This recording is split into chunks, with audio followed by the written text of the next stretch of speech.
नमस्कार, सुप्रभात। पहले वीडियो में जहाँ अपन ने छोड़ा था उससे आगे बढ़ते हैं। अगला दोहा। जो रहीम उत्तम प्रकृति का कर सकत कुसंग, चंदन विष व्यापत नहीं लिपटे रहत भुजंग। कवि रहीम कहते हैं कि श्रेष्ठ गुणों वाला जो व्यक्ति होता है, जो सज्जन पुरुष होते हैं, उनके ऊपर कुसंगति में रहते हुए भी उस कुसंगति का प्रभाव नहीं पड़ता है। उनके अगर वो संपर्क में भी आते हैं तब भी उनका ऊपर उसका असर नहीं होता है। उसका दृष्टांत नीचे देते हुए कवि समझाते हैं कि चंदन विष व्यापत नहीं।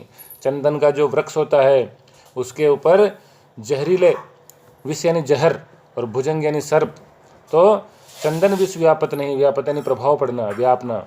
तो चंदन के पेड़ पर जहरीले सांपों के लिपटे रहने के पश्चात भी उनके जहर का उस पर कोई प्रभाव नहीं पड़ता, और अपनी जो सुगंध है जिसके कारण वो भुजंग उससे लिपटते हैं, फिर भी वो सुगंध को छोड़ता रहता है और दूसरे लोगों को, दूसरे प्राणियों को भी अपनी सुगंध देता रहता है। उसी प्रकार सज्जन पुरुष भी कुसंगति के संपर्क में आने के बाद भी अपने गुणों की सुवास, अपने गुणों के प्रभाव को छोड़ते रहते हैं, अपने गुणों को धारण किए हुए रहते हैं।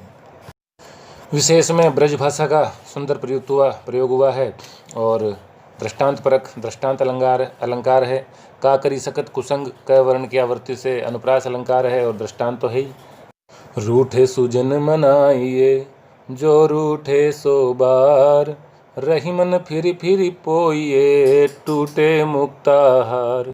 इस दोहे के माध्यम से कवि रहीम सज्जनों की महत्ता को प्रतिपादित करते हुए और हमें कहते हैं कि रूठे सुजन मनाइए। जो सज्जन पुरुष है, जो श्रेष्ठ पुरुष है, वो अगर आपसे रूठ जाते हैं तो उनको मना लेना चाहिए, क्योंकि सौभाग्य से ही श्रेष्ठ पुरुषों की संगति मिलती है। जो रूठे 100 बार, यदि वो 100 बार भी रूठते हैं तब भी उनको मनाइए, क्योंकि उन्होंने फिर दृष्टांत दिया है कि रही मन फिर फिरी पोइए टूटे मुक्ताहार। अगर मोतियों की जो माला है, जो श्रेष्ठ मूंगे मोती की जो माला है कीमती, अगर वो टूट जाती है तो हम उनको फेंकते नहीं हैं, उनको वापस हम पोतते हैं, पिरोते हैं धागे में, क्योंकि पिरोना ही चाहिए, क्योंकि ऐसे मोती बड़ी मुश्किल से मिलते हैं। तो इसी प्रकार सज्जनों को एक मोती के समान समझते हुए, और अगर वो आपसे रूठ भी जाते हैं तो उनको मना लेना चाहिए। इसमें भी दृष्टांत अलंकार है, अनुप्रास भी है, शैली उपदेशात्मक है, नीतिपरक है।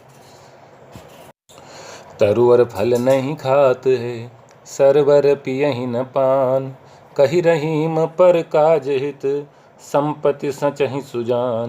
इस दोहे में भी कवि रहीम सरवर यानी तालाब और तरुवर यानी वृक्ष का दृष्टांत सुनाते हुए और कहते हैं कि तरुवर फल नहीं खाते है, वृक्ष कभी फलों को नहीं खाता है, और सरवर पिए ही न पान। सरवर यानी तालाब कभी अपना पानी को, सरोवर कभी अपने पानी को नहीं पीता है। कही रहीम पर काज हित, संपत्ति सचहि सुजान। रहीमदास जी कहते हैं कि पर काज यानी दूसरों के काम के लिए, दूसरों के हित के लिए, परोपकार के लिए, और संपत्ति संचय सुजान। जो सज्जन पुरुष होते हैं वो संपत्ति का संचय परोपकार के लिए, जन कल्याण के लिए ही करते हैं। इसमें भी दृष्टांत अलंकार और संपत्ति संचय सुजान, इसमें अनुप्रास का सुंदर प्रयोग हुआ है। थोते बादर कुंवर के ज्यों रहीम घहरात, धनी पुरुष निर्धन भये करे पाछली बात। थोते यानी रीते, खाली, बादर यानी बादल, कुंवर यानी कुंवर का महीना यानी आश्विन यानी आसोज अपनी भाषा में, तो आसोज का महीना जो अभी चल रहा है। थोते बादर कुंवर के यानी आश्विन मास के जो बादल होते हैं, थोते यानी खाले रीते होते हैं, क्योंकि बुरी बरसात में बरसते हुए उनमें पानी तो रहता नहीं है। और रीते बादल जो रहीम गहरात, जो घटाएं बनकर और खाली बादलों की जो छाती है, लेकिन वो बरसते नहीं हैं। तो इस दृष्टांत के माध्यम से कवि रहीम धनी पुरुष जो बाद में निर्धन हो जाते हैं, धनी पुरुष निर्धन भय, जो धनवान होते हैं पहले और बाद में किसी कारण से उनका धन संपत्ति चली जाती है और निर्धन हो जाते हैं, करे पाछली बात, तो वो अपने पुराने दिनों की बातें करते रहते हैं।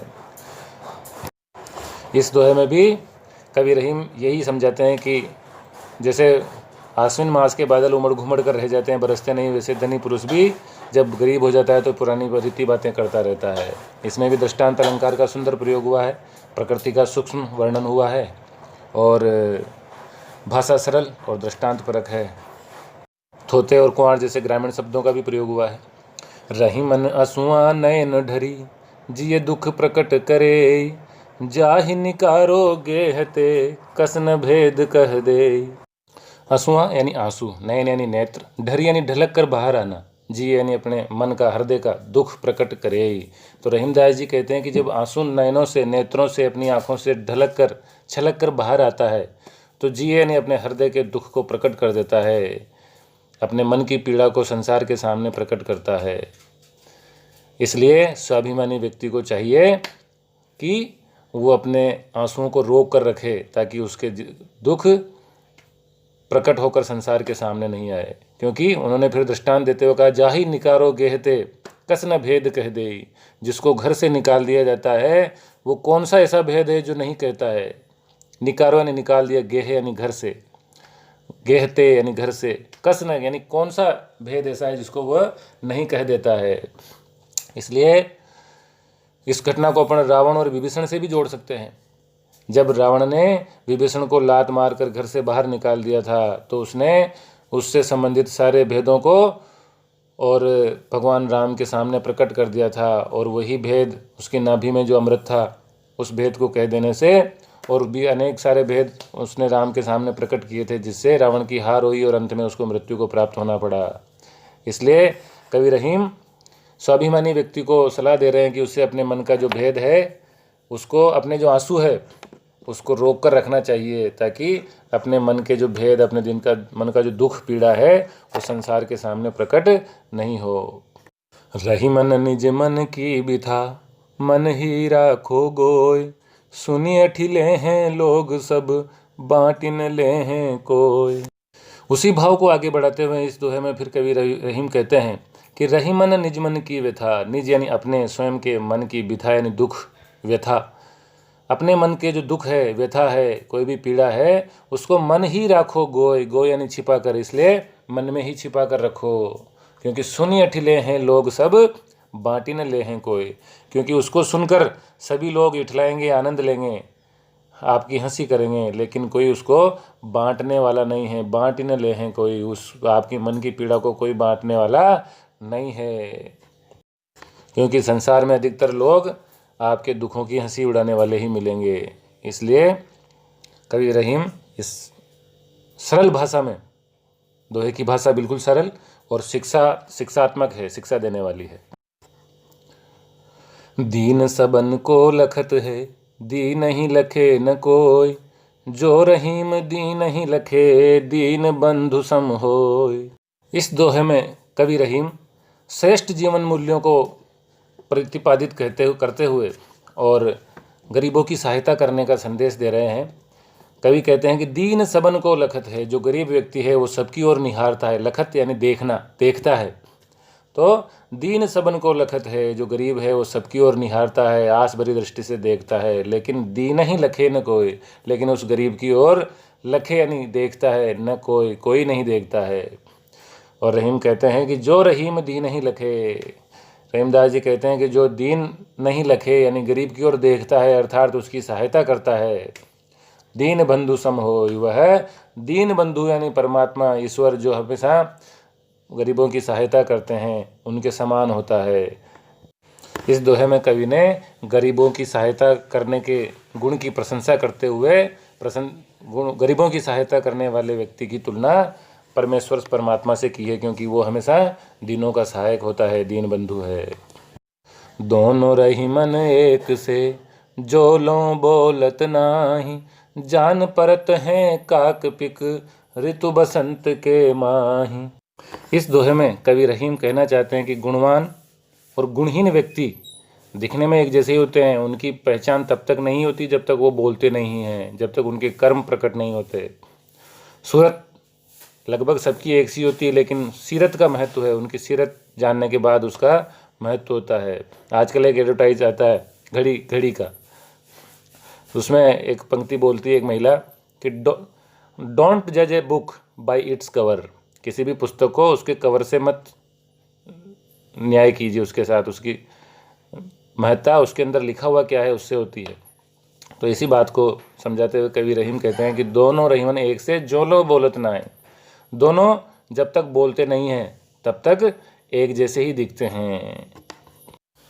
जो लो यानी जब तक, जो यानी जब, लो यानी तक। तो जब तक वो बोलते नहीं हैं तब तक उनकी पहचान नहीं होती है। गुणी व्यक्ति जब बोलेगा और दुर्गुणवान व्यक्ति भी जब बोलेगा तभी उसकी गुणों की पहचान होगी। जब उसके कर्म अपने सामने प्रकट होंगे तब उसके असली पहचान होती है। फिर वो दृष्टांत देते हुए कहते हैं कि जान परत हैं काकपिक ऋतु बसंत के माही। कौवा कौन है और कोयल कौन है? जान परत है मतलब जान पड़ते हैं, मतलब पहचान होती है। कब? ऋतु बसंत के माए, जब बसंत ऋतु आती है और कोयल बोलने लगती है तब पता चलता है कि कौवा कौन सा है और कोयल कौन सी है। देखने में तो दोनों एक जैसे ही लगते हैं। संस्कृत में एक सूक्ति है जिसका अर्थ होता है मौनम मूर्खस्य भूषणम। इसका अर्थ होता है कि मौन मूर्खों का आभूषण है और गुणी लोगों का हथियार है।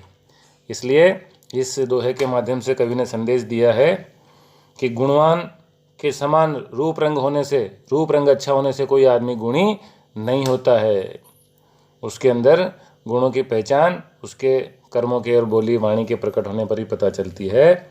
भाषा इसकी सरल है, शैली शिक्षाप्रद है। धन्यवाद, मिलते हैं अगले वीडियो में।